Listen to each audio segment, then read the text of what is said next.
Hi, Terry here from Stamping Magic. Welcome back to my channel. Today's project is a fancy fold card. It stands up like so, and this is called a Simple Diorama Card. It's created in 2 layers. I've got images positioned on the back panel and also on the front panel. On the back is another panel where you can write your message. I've used the Seize the Day stamp set together with the coordinating Seize dies, and they include a beautiful aperture die that I've used on today's card. The background paper I've used comes from the Whale of a Time 6-inch Designer Series paper pack. Now this paper pack is now retired, unfortunately, so I'll use a different paper pack today, but you see I've got lots left of this one, so I want to use it up. Now this is the design that I used, and all I did was cut it down and cut it at the top to make it a bit shorter. So I have this beautiful background in my diorama. Now it takes 2 panels to create this card, and for this sample I used 2 panels measuring 6 inches by 6 inches. So you either have to cut into 2 pieces of your standard size card to create it, or you use half a sheet of 12 by 12 to create the 2 panels. For today's card, I've decided that I'm going to change the way I created it, and this time I'm going to cut both panels from 1 standard size sheet. So it will work out that the finished card is a little shorter. So let's get started. These are all the measurements you need for all the elements required to create this project. So if you're interested in reproducing it, take a screenshot so you can refer to it later. I'm using Balmy Blue card for my card base today. Now the piece I have here is A4 in length, which is 29.7 centimetres, and it's 6 inches wide. So I've just cut an A4 sheet at 6 inches. I have the full length here.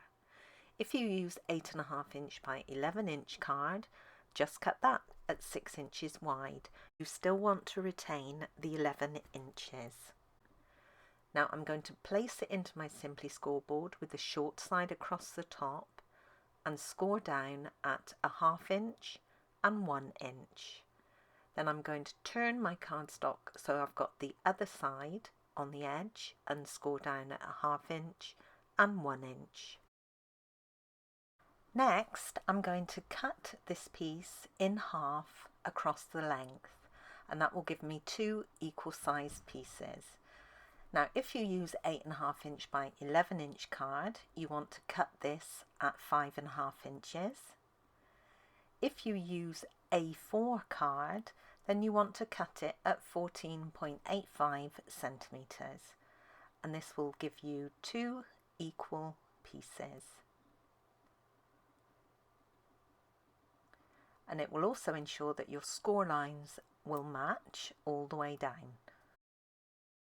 Take one of the panels and put it aside for later. This is your back panel. We're going to work on the front. These are the C dies. Now we're going to use this beautiful sort of frame aperture die on the front. Also included, you've got outline dies for most of the images in the stamp set, as well as 2 additional dies that you can use on your projects. The little bubble die is, I think, the only die that I'm not going to use today. So take the aperture die or frame die and centre it within the score lines on the centre of your panel.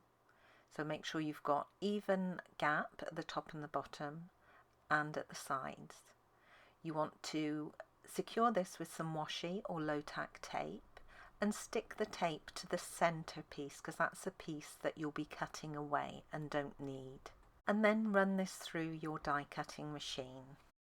And once cut, you can see just how beautiful this frame is. Here is the Seize the Day stamp set, and today I'm using all of the images and the Seize the Day sentiment. I'm going to start by using the little bubble stamp. I'll be using Balmy Blue ink. Now I'm just going to randomly stamp this all over the front panel. This just adds some subtle interest to the card. As you're completing this stamping, you want to rotate the stamp frequently so you don't just get a uniform set of dots all over the panel.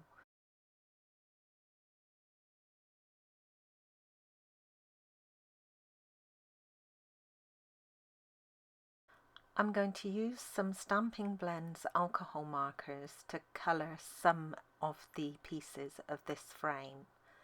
Now, if you haven't got the Stampin' Blends, you could use your Stampin' Right markers. I'm using Calypso Coral and Granny Apple Green, the dark, for the blends.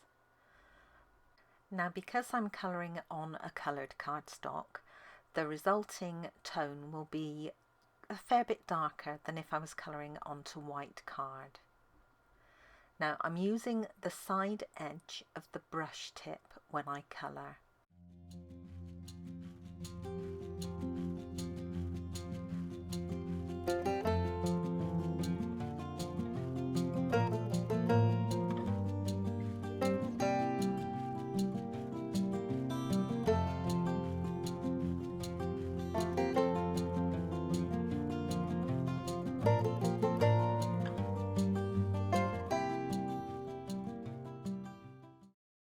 The colours I'm using for the stamping are Bumblebee, Shaded Spruce, Cinnamon Cider, Granny Apple Green, Calypso Coral and Just Jade.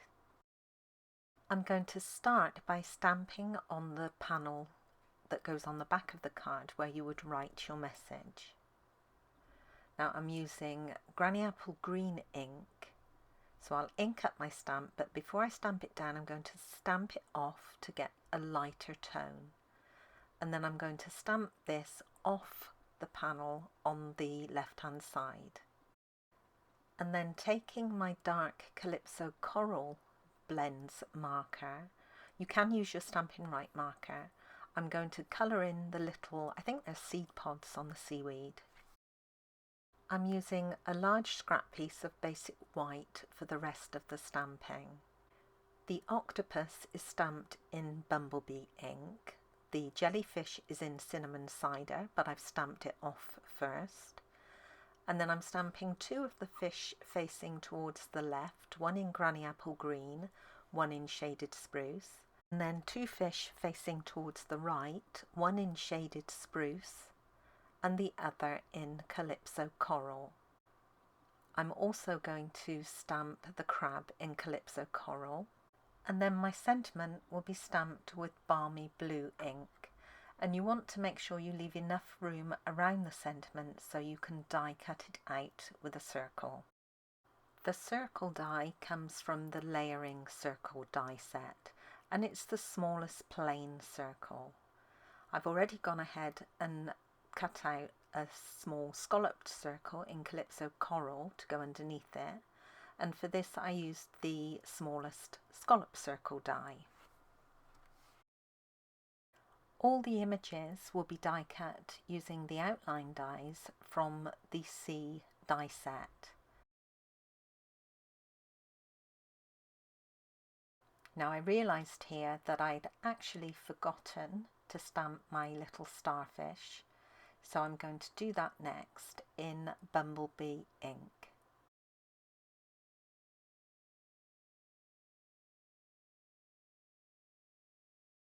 Here are all my die cut elements. Now all of these that I've just die cut, I've added dimensionals onto the back of everything apart from the Seize the Day sentiment circle. I've die cut some additional elements using these two dies from the Seize die set as well. Now I've done 2 in Granny Apple Green, 1 in Bumblebee, 1 in Calypso Coral of the larger ones, and then 2 of each of the others in Calypso Coral, Bumblebee, Shaded Spruce and Granny Apple Green.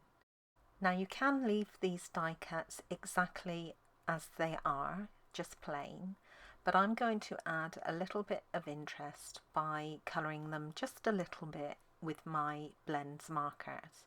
Now I've got dark shaded spruce, Granny Apple Green and Calypso Coral, but because we haven't got a Bumblebee blends marker, I'm going to use my Stampin' Right marker in Bumblebee. You could use all Stampin' Right markers for this.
The paper I'm using for the background comes from the Simply Marvellous 6-inch Designer Series paper pack.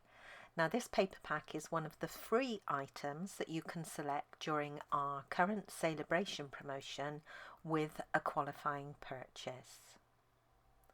Now the first thing I'm going to do is just roughly lay out where I want everything to go. And then once I'm happy, I'll start sticking things down.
I'm now going to fold it on the score lines.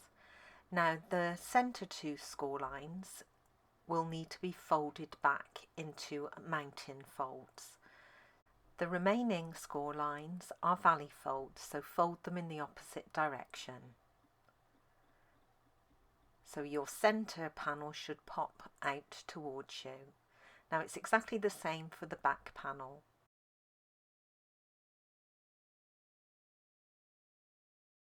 Before I join the back and front pieces together, I'm going to add the message panel to the back of the back panel. I have my basic white stamped mat and I'm layering this onto a mat of Calypso Coral. Then this can be positioned onto the back of the back panel, and that is the side that is popped out towards you.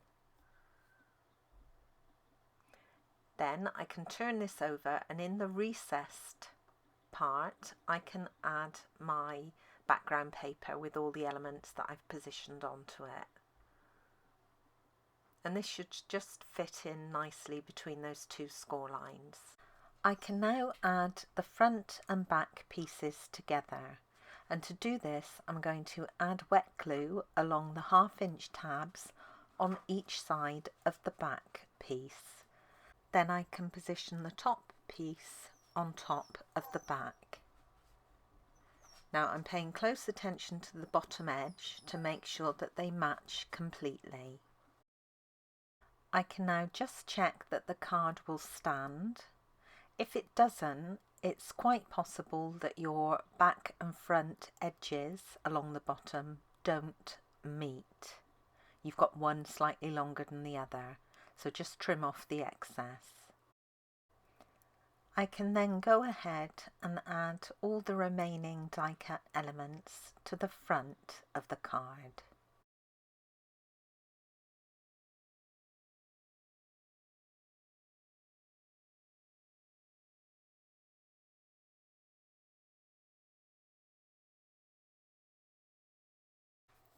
And that's my card complete.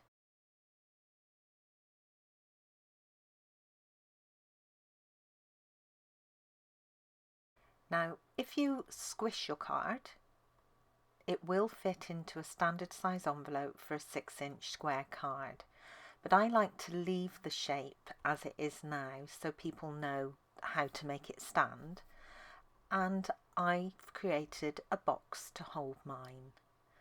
Now I've sized this one specifically for my card.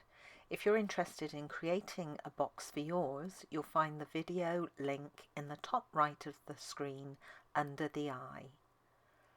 And this fits nice and snugly inside. And here's another look at my original card. Both are very similar. I've just used a different designer series paper for the background, and my original card is of course taller.